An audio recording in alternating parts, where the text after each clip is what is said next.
Binuksan ng banal na kasulatan ang likas ng ating Panginoon. Hindi lamang siya pinakilala na bilang Diyos ng pag-ibig, kundi pa naman binanggit sa Biblia, anuman ang kailangan ng tao, nasa Kanya ang katugunan. Kung bakit sa banal na kasulatan ay pinakilala sa Old Testament na siya ang Jehovah Jireh, nanapat God will provide, nanapat siya ang Diyos na makapangyarihan, sapagkat walang ibang Diyos sa silong ng langit na higit sa Kanya.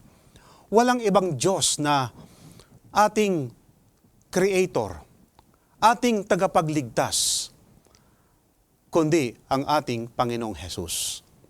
Kaya nga, binuksan ng ating banal na kasulatan, lalo na sa aklat na sulat ni John the Beloved, sinabi ng Panginoon, "Ako ang tinapay ng buhay. Ako ang liwanag ng sanlibutan. Ako ang pinto. Ako ang mabuting pastor." At binanggit ng ating Panginoon, nasa Kanya ang buhay na walang hanggan. I am the eternal life. Sinabi ng ating Biblia na siya ang mabuting pastor. Kaibigan, ang ating Biblia ay binuksan na muli kung sino ang Diyos na ating pinaglilingkuran. Ang wika sa John chapter 15, ganito ang binabanggit ng ating banal na kasulatan. Versikulo 8, "Sa ganito'y lumulwalhati ang aking Ama, na kayo'y magsipagbunga ng marami, at gayon kayo'y magiging aking mga lagad." Bago yon, sa versikulo 5, ang wika ng ating Panginoon, "Ako ang puno ng ubas, kayo ang mga sanga. Ang manatili sa akin at ako'y sa Kanya ay siyang nagbubunga ng marami, sapagkat kung kayo'y hiwalay sa akin, ay wala kayong magagawa." Binuksan ng kapitulong ito, ang wika sa versikulo 1, "Ako ang tunay na puno ng ubas, at ang aking Ama ay ang magsasaka. I am the vine, ye are the branches." Kaibigan, ang bunga ay nakikilala kapag ito'y namunga ang puno. Ang puno ang siyang nagbibigay ng sustansya ng buhay sa sanga. Kaya sinabi ng ating Panginoon, "Kayo ang sanga, ako ang puno, at ang kanyang Ama ang siyang magsasaka." Nanapat tayo sa buhay na ito. Hiwalay kay Kristo, wala kang buhay, kaibigan. Hiwalay kay Kristo, wala kang pag-asa. Kaya ang gustong sabihin ng ating Panginoon, kinakailangan ang sanga ay palaging nakakonekta sa puno, walang iba kundi ang ating Panginoong Hesus. Sapagat ang sabi niya, "Kung wala kayo sa akin, kayo ay hindi magbubunga." Kapag ang sanga ay pinutol mo sa puno, maaring hindi mo makikita ito ay patay na sa oras na yon. Pero kaibigan, magsisimula na ang sanga na magkaroon ng isang kalagayan na ito ay matutuyo. Gayon din ang tao. Hiwalay kay Kristo, wala tayong magagawa, hindi tayo magbubunga, kaibigan. At ang nais ng ating Panginoon, bilang tayo ang sanga at siya ang puno, nais niyang magbunga ang mga sanga. Ano ang bunga na nais ng Panginoon na makita sa atin? Ayon sa Galatia, kapitulo 5, versikulo 22 hanggang 23. "Datapwat ang bunga ng Espiritu ay pag-ibig, katuwaan, kapayapaan, pagkapahinuhod, kagandahang loob, kabutihan, pagtatapat, kaamuan, pagpipigil, laban sa magayong bagay ay walang kautusan." Kapag ang tao ay tumanggap kay Kristo, makikita sa kanyang buhay ang pag-ibig ni Kristo. Sapagkat si Kristo ang siyang puno at tayo ang mga sanga. Pero ang sabi nga ni John sa ibang kanyang sulat, na kapag ka ikaw ay nagsasabing lumalakad ka sa liwanag, nagmamahal ka sa Diyos, nagmamahal ka sa iyong kapwa, pero napuput ka naman sa iyong kapwa, ikaw ay nasa kadiliman at wala ka sa katotohanan. Kung bakit, kaibigan, binanggit ang bunga ng Espiritu ay pag-ibig, inuna ang pag-ibig. Ito ang kailangan natin. Ito ang dahilan kung bakit si Kristo ay namatay sa atin nung una pa, sapagkat ang Diyos ay kanyang minamahal, sinisinta ng Diyos ang taong nagkasala. At dahilan sa pag-ibig ng Diyos na yon, pinadala ng Ama ang kanyang bugtong na anak upang ang sino mang tumanggap sa kanya ay magkaroon ng buhay na walang hanggan. At pagkatapos nito ay binanggit na ang bunga ng Espiritu ay katuwaan. There is joy. Maaring ikaw ay natutuwa sa buhay na ito, kaibigan, pero ang isang tunay na katuwaan na kapag ka si Kristo ang nasa puso mo. Maraming tayong katuwaan sa libutan na ito, pero hindi nagbibigay ng walang hanggang katuwaan. Tangi lamang sa ating Panginoon ang merong walang hanggang katuwaan. Pagkatapos pinanggit pa, merong kapayapaan. Ang isang taong nasa Diyos, hindi siya magkakaroon ng kagulumihanan sa kanyang buhay. Bakit? Hindi ka magkakaroon ng worry sa buhay mo kapag ka alam mo si Kristo ay ipagkakaloob ang iyong pangangailangan. May mga tao nag-worry anong kanilang kakainin, anong kanilang inumin, ano ang kanilang magiging damit. Nababalisa sila. Ayaw ng Panginoon na tayo mabalisa. At ang gusto niya, ating munang hanapin ang kanyang katuwiran at ang kanyang kaharian para tayo ay hindi mabalisa sa buhay na ito. Kapag ka ang tao nawabalisa, kaya bang dugtungan ang kanyang buhay? Hindi, kaibigan. Kaya nga, ang binanggit dito na bunga na kailangan makita sa atin, kapayapaan, pagkapahinuod, kagandahang loob, nanupat ang ating kalooban, kaibigan, ang ating naipapakita sa Kanya, katulad noong nakita ni Moises ang ating Panginoon. Sinabi niya, ang Diyos ay merciful, ang Diyos ay merong kagandang loob, ang sabi niya. In other words, nakita ni Moises yung likas ng Diyos, yung karakter ng Diyos. Kapag si Kristo ay nasa atin, ang sabi nga ni Apostol Pablo, hindi na ako nabubuhay sa aking sarili, kundi si Kristo ang nabubuhay sa akin. Sapagkat kapag si Kristo ang nasa iyo, ang katwiran ni Kristo ang nakikita sa iyo, kaibigan. At ang sayo pa ng ating Biblia, kabutihan, pagtatapat, ang isang taong banal, ang isang taong tumanggap kay Kristo, kahit anong gawin mo yan, tapat pa rin yan. Baligtarin mo ang tapat, kaibigan, yun pa rin. Yun pa rin. Kaya ang sabi, pagtatapat, kaamuan, ang isang taong tumanggap sa ating Panginoon, nakikita sa Kanya ang buhay ni Kristo, maamo siya. Mahamo siya, ang wika ng Biblia. Pagpipigil, ito ang kailangan ng maraming tao ngayon. May mga tao kumisan hindi mapagpigil sa buhay na ito, kaya nga yung masamang bisyo ay nakikita sa kanila. Ang isang taong drug addict, nag-uutos sa kanya na siya ay tumikim muli ng drugs na pinagbabawal. Pero kapag ka ang Diyos ang nasa iyo, kaibigan, ikaw ay matutong magpigil sa buhay mo sapagkat si Kristo ang nasa iyo. Nagpipigil ka. Hindi ka nagpakakitaan ng mga bagay na nagagalit. Kung ikaw man ay merong hindi magandang damdamin, nagpipigil ka sarili mo sapagkat nais mo na makita sa iyo ang Diyos na iyong pinaglilingkuran.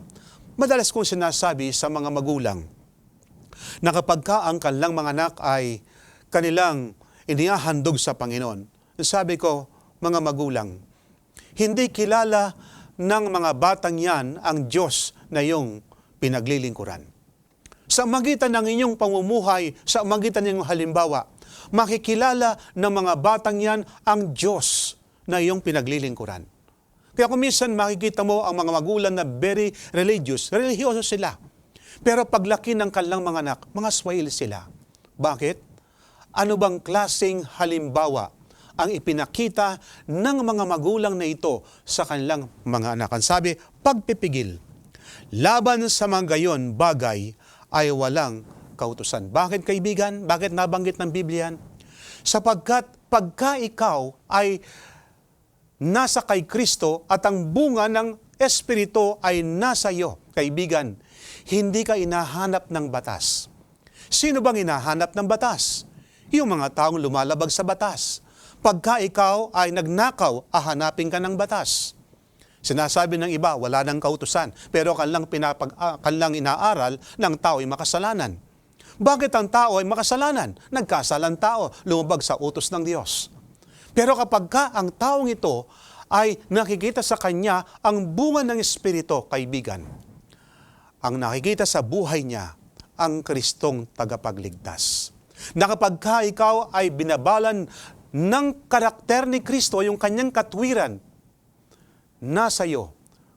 Pagka ikaw ay tiningnan ng sinuman, nakikita ang Diyos na iyong pinaglilingkuran. Si Kristo ang wika, siya ang puno, tayo ang sanga. At nais ng Panginoon, magbunga ang ating pananampalataya. Ang isang taong sinasabing meron siyang pananampalataya, pero walang mabuting bunga ang kanyang buhay, siya ay hindi tumanggap kay Kristo sapagkat kinakailangan makita sa buhay niya ang Kristong kanyang pinaglilingkuran. Kaya nga sabi ng ating Biblia, datapwat hanapin muna ang kanyang kaharian at ang kanyang katwiran at lahat ng mga bagay ay pawang idaragdag. Kapag si Kristo ang Panginoon ng ating buhay, yung lordship na yon makikita sa buhay mo. Kaibigan, ang huling binabanggit ng Biblia na titulo na binanggit tungkol sa ating Panginoon ay nasa aklat ng Apokalipsis, Kapitulo 1, versikulo 8. Ako ang Alpha at ang Omega, sabi ng Panginoong Diyos. Sinong may sabi? Ang wika ng Biblia, sabi ng Panginoong Diyos. Ngayon at nang nakaraan at sa darating ang makapangyarihan sa lahat. Bakit binanggit ng ating Panginoon sa huling bahagi ng ating Biblia, sa huling aklat, ang Apokalipsis, binanggit ng ating Panginoon siya ang Alpha at Omega. Kaibigan, sa Greek alphabet, ang unang alphabet sa Greek ay ang Alpha at ang pinakahuli ay ang Omega. I am the first and the last, ang wika. Nanupat maliban sa Kanya, wala ng Diyos. Siya nung pasimula, in the beginning. Siya rin ang katapusan. Kailan ang katapusan? Hindi nating alam, kaibigan. Walang hanggan ang pinapakita sa atin ng ating Biblia. Yung Kanyang pangalan na ipinakilala kay Moises, pinakilala kay Abraham, pinakilala kay Isaac at kay Jacob. Yun din ang Diyos, kaibigan, na binabanggit ng ating Biblia. Sapagat sinasabi sa Hebreo, siya noon, ngayon, at magpakailan paman. Maliban sa kanyang wika, wala nang ibang Diyos. Kaya lang kung minsan, may mga taong nagkakamali. Na sabi, hindi Kristo yun kanilang nakausap, kundi iba ang wika nila. Iba ang Diyos sa Old Testament at sa New Testament. Pero ang sabi ng ating Biblia, ayon sa Apokalipsis 4:8, at ang apat na nilang nabuhay na may 6 na pakpak, bawat isa sa kanila ay mga puno ng mga mata sa palibot at sa loob. At sila'y walang pahinga araw at gabi, nagsasabi, Banal, banal, banal ang Panginoong Diyos, ang makapangyarihan sa lahat, na nabuhay at nabubuhay at siyang darating. Sino bang nabuhay? Si Kristo. Sino bang namatay at pagkatapos nabuhay? Si Kristo. Sino bang darating? Yung Diyos na makapangyarihan sa lahat. Walang iba kundi si Kristo. Kaya binanggit ng ating Biblia, siya yung Alpha at saka ang Omega. Nanupat kanyang pinatotohanan, nanupat anuman ang kailangan mo, kaibigan, anuman ang problema mo sa buhay, lahat ng yan ay may katugunan ang ating Panginoon. Na pagkatapos na binanggit ng ating Biblia siyang Alpha at Omega, siya ang darating, kaibigan. Siyang nangako sa atin.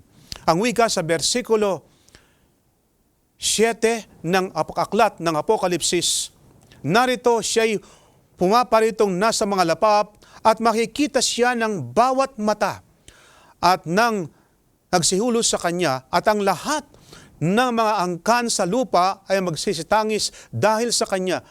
Gayon din siya nawa. Kaibigan, itong Alpha at Omega, siya ang Kristong darating.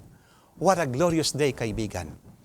Na hindi na magtatagal na binanggit ng ating Panginoon, siya'y muling paririto.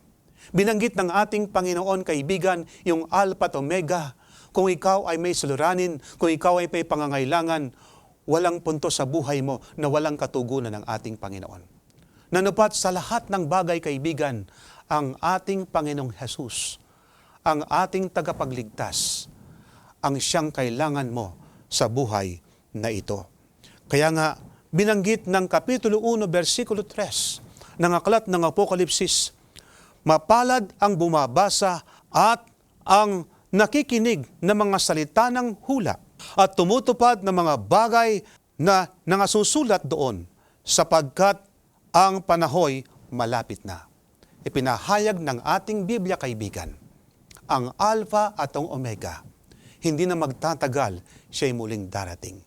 Ito ang ating pag-asa. Kaya binanggit ni Apostol Pablo sa kanyang sulat, the blessed hope, mapalad na pag-asa, walang iba kundi ang kanyang muling pagparito. Kung bakit nabanggit ng Biblia, siya ang Alpha, sapagkat nang pasimula siya. At ang Omega, sa katapusan, siya pa rin. Hindi nating alam kailan ang katapusan na yon. Subalit, siya'y muling darating, kaibigan, para sa iyo at para sa akin. Para sa iyong mga mahal sa buhay, para sa iyong mga kamag-anakan, para sa iyong mga kaibigan. Ang kanyang pangako sa iyo, kaibigan, hindi na magtatagal, siya'y muling darating. Nanupat ang lahat ng mga bagay na ito ay wawakasan ng ating Panginoon. Nanupat ang Alpha at Omega, ang iyong kailangan upang ikaw ay magkaroon ng buhay na walang hanggan. Siyang ating beginner and finisher ng ating pananampalataya. Siya nagbibigay sa atin ng ating kapayapaan sa araw-araw. Kaibigan, tanggapin mo si Kristo, yung tagapagligtas. Sapagkat wala nang ibang kaligtasan maliban sa Kanya, tayo manalangin sa Panginoon. Mapagpala at dakila po naming Diyos, pagkatapos po naming napag-aralan ng aming Panginoong Jesus, siyang Alpha at Omega, siyang puno, Panginoon, wala na pong bagay na aming kailangan sa sanlibutan na ito na hindi kayang ipagkaloob ng aming Panginoon. Siyang nangako na kami kanyang pagkakalooban ng kapayapaan. Nangako siya na ipagkakaloob sa amin ng banal na Espiritu upang mahayag sa amin ang bunga ng banal na Espiritu. Pagpalain, O Diyos, ang aking kaibigan. Sa aming pag-aaral, O Diyos, basbasan ang mga nakikinig upang ang pagpapala ang kanilang maranasan. Salamat po sa inyong pagtugon sa aming panalangin. Sa pangalan po ng aming Panginoong Jesus. Amen. Kaibigan, napakabuti ng Diyos. Ipinahayag sa atin ang kanyang hiwaga, ang kanyang mga pangako, ang kanyang likas, at wala nang iba na tayo ay may kaligtasan maliban sa pangalang Jesus. Maliban sa kanya, kaibigan, walang kaligtasan. Kaya nga, kailangan mo siya sa iyong buhay, pagpalain ka nawa ng ating Panginoon.